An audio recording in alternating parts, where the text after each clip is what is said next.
1 ITS3 for marking ladder. Hero 2 ITS3 Super Service nesting automatically.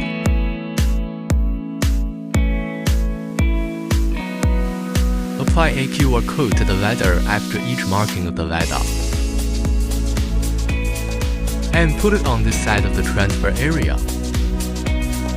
This area is unmarked ladder. Print QR code here. And then over here a 3163 cutting machines. Projective positioning. Simultaneous cutting of multiple ladders according to the size of the ladders. This is OEE dashboard. 1 ITS3 for marking ladder and 2 Super Service for nesting. 3163 machines for cutting.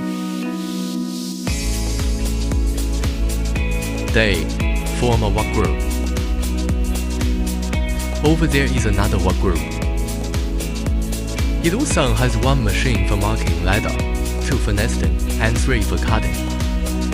This production line has 3 ITS3 machines for marking ladder, 6 Super Servers for nesting, and 9163 machines for cutting.